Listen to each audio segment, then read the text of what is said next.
ఏదైనా సినిమా అసలుకి స్టోరీ వినకుండానే ఆ హీరో కోసమో లేకపోతే ఆ వ్యక్తి గురించో చేసిన సినిమాలు చాలానే ఉండుంటాయి. అవి మనకి బిగ్ స్క్రీన్ మీదకి వెళ్ళే కొద్ది మనం అనుకున్న దానికన్నా మనం ఎక్స్పెక్టేషన్ చేసింది ఒకటి ఉంటుంది, అక్కడ రిజల్ట్ ఒకలాగా ఉంటుంది. అలా ఫీల్ అయిన సిచ్యువేషన్స్ మీ లైఫ్లో ఉన్నాయా? సినిమా అనే ఒక ప్లాట్ఫామ్కి వచ్చామంటే కథ రాయటం అనేది it's an art by it self. Maybe కథ విని ఒపీనియన్ చెప్తాం కదా, that I can give nicely. ఆ కథలో ఎక్కడ బెటర్ చేయొచ్చు, ఎక్కడ కొంచెం డల్ మూమెంట్ ఉంది, ఎక్కడ పీక్ తీసుకెళ్లొచ్చు, అవి చెప్పడం చాలా ఈజీ, రాయటం కష్టం. అండ్ నేనైతే I'm not great at it. I'm a good critic but not I can write. Cinema చూసి మనం చెప్పడం ఈజీ, సినిమా తీయటం కష్టం. సో అలా అన్నమాట. అండ్ నెక్స్ట్ స్టోరీ నరేషన్ వినకుండా చేసిన cinema in your life definite గా ఉంటుంది. నరేషన్ వినకుండా చేసింది అఖండ 2. ఫుల్ నరేషన్ నేను వినలేదు. నాకు నా రోల్ ఒక జిస్ట్ చెప్పారు అండ్ విన్నాను. నన్ను నమ్మండి అని చెప్పి ఒక మాట అన్నారు, పెట్టాను. నాకు సరైనోడు మైండ్లోకి వచ్చింది. బోయపాటి గారు సరైనోడు నాకు చెప్పినప్పుడు ఫుల్ కథ చెప్పారు. అప్పుడు విలన్ గా నాకు కొత్త అన్నమాట. అయినా కూడా నాకు వచ్చిన డౌట్ ఉండింది, ఎలా ఉంటది, ఎలా ఉండబోతుంది. ఆయన ఫస్ట్ ఏం చెప్పారు, సినిమా రిలీజ్ అయిన తర్వాత ఆడియన్స్ అదే రిజల్ట్ అవుతే నాకు వచ్చింది. ఆయన ఏం చెప్పారో అదే చెప్పారు ఆడియన్స్. వీడు ఇలాంటోడు సార్, ఇలా ఉంటాడు వీడు, వాకి స్టైలిష్ విలన్ అని చెప్పి ఆడియన్స్ బాగా నచ్చుతారని చెప్పి చెప్పారు. నాకు ఆ డౌట్ ఫిల్మ్ మేకింగ్ అప్పుడు ఉండింది, కొత్త కదా. బోయపాటి గారితో ఫస్ట్ టైం వర్క్ చేస్తున్నాను, ప్లస్ విలన్ గా ఫస్ట్ టైం వర్క్ చేస్తున్నాను. ఈ సినిమాకి పిలిచినప్పుడు నేను ఆయన్ని నమ్మాను. Plus he gave me Sarrainodu అండి. దట్స్ మై లైఫ్లో I think very special film. And that film maker is calling me again. ఒక నమ్మకంతోనే ముందుకెళ్తే. బన్నీకి అంత ఎలివేషన్ ఇచ్చారు, ధనుష్ కూడా అంత ఎలివేషన్ ఇచ్చారు.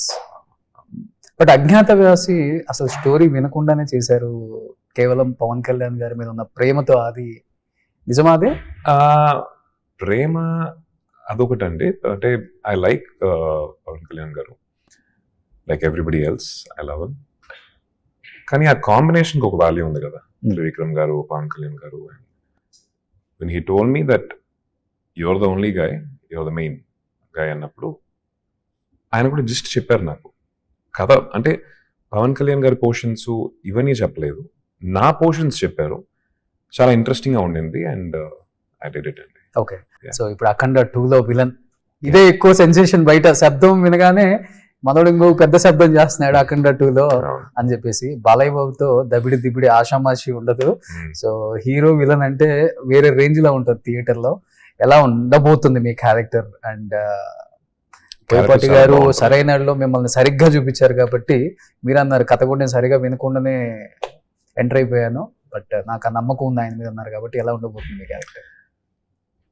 ఇప్పుడు దాకా చేసింది ఒకటే చాలా ఇంట్రెస్టింగ్ గా ఉంది రోజు. చాలా చాలా ఇంట్రెస్టింగ్ గా ఉంది, వెరైటీగా ఉంది. నేను ఇప్పుడు దాకా అయితే చేయలేదు అలాంటిది. ఆడియన్స్ కి నచ్చుద్ది అనుకుంటున్నాను.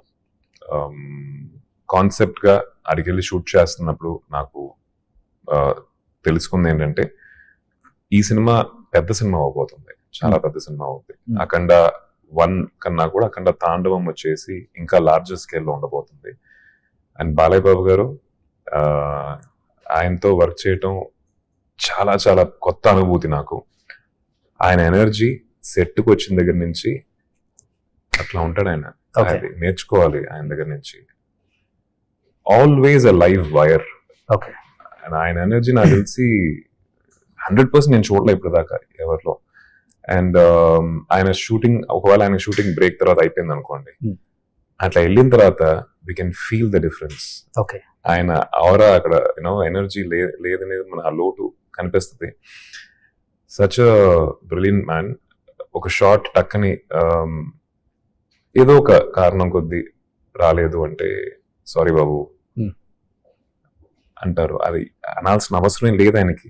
నేను ఎవరిని బచ్చా కానీ నేను ఆ ఒక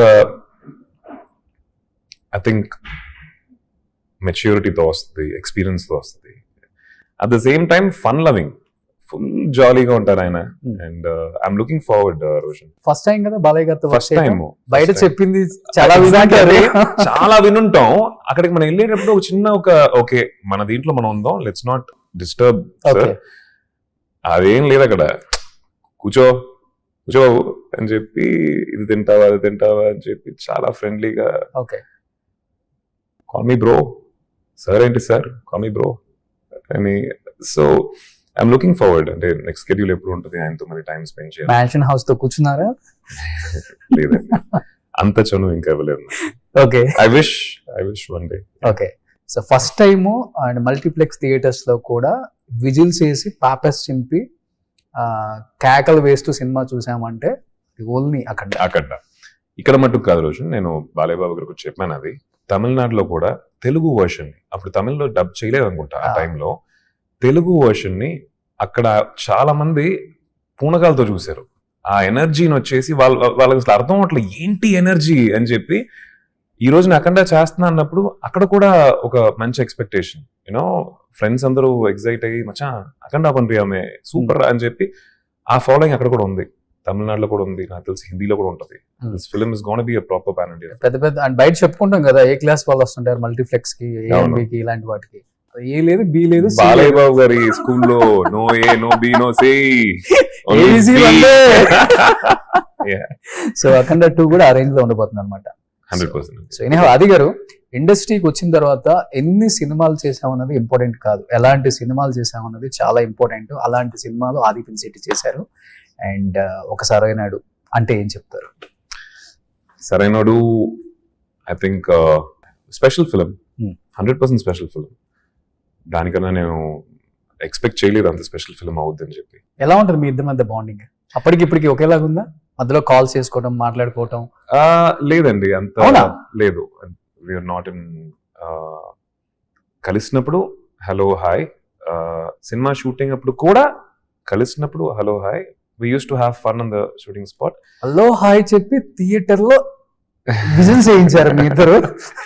That's our job కదా రోషన్. ఓకే అప్పుడప్పుడు ఎయిర్పోర్ట్ లో we bump into each other and yes we call, కానీ not a constant ఇది. సుమన్ టీవీలో మీ పర్సనల్ అండ్ బిజినెస్ ప్రమోషన్స్ కోసం కింది నెంబర్కి కాంటాక్ట్ చేయండి.